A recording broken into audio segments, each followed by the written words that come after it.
Hi, my name is Kristen Tuchko, and I work full-time as a professional harpist, performing as a soloist and orchestral player, and teaching online lessons. In this video, I'm going to show you how to tune a harp using the Peterson Strobo Plus HDC tuner. You're going to need a tuning key, a tuner, and quite possibly a tuner pickup if you're not in a quiet environment. First, you want to make sure you disengage all the pedals or the levers on your harp. Harp should always be tuned in open position to get an accurate tuning. For a pedal harp, I'm going to be reading the tuner in flats as all the pedals will be in flat position. But for a lever harp, I prefer to allow for the maximum amount of sharp and flat options. So that means when all the levers are down, I'm going to be tuning so everything is natural except for E, A, and B's. They're going to be tuned flat. You'll want to find a quiet place to tune, but if you don't have that luxury, you should use a pickup. I usually clip mine on one of the soundboard openings near the bottom, or you can also place them on the top of the pegs.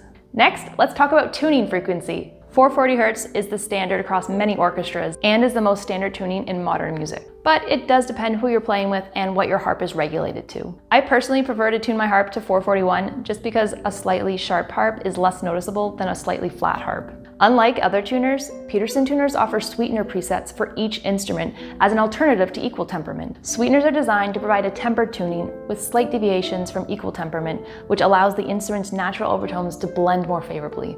This tuner has 4 different Harp sweetener presets, which I will list here, but for the purpose of this video today, I'm going to be using the Harp 3 sweetener. The order you tune your strings does matter, and there are many different preferred methods. Personally speaking, I like to start with the lowest gut string and work all the way to the top of the harp, and then work downwards from the highest wire string. The reason we don't start with the highest string is because the lower strings have a greater tension on the soundboard. So when they are tuned, they would change the tension that is distributed all over the soundboard, causing the higher strings to go out of tune. We'll be placing our tuning key on the back of the pegs, turning it clockwise to raise the note and counterclockwise to lower it. To read the tuner, you'll see the bars scroll to the right if the note is sharp and to the left if it's flat. The note is in tune once the scrolling nearly stops, but due to the nature of the harp having so many beautiful overtones, the scrolling might never stay still. Fun fact, on a concert grand harp, there are no pedal mechanisms on the last 2 strings, so you're going to want to decide in advance what to tune those strings to, depending on the music you'll be playing. Once you've finished tuning the entire harp, give it a playthrough just to make sure that all the strings are properly in tune.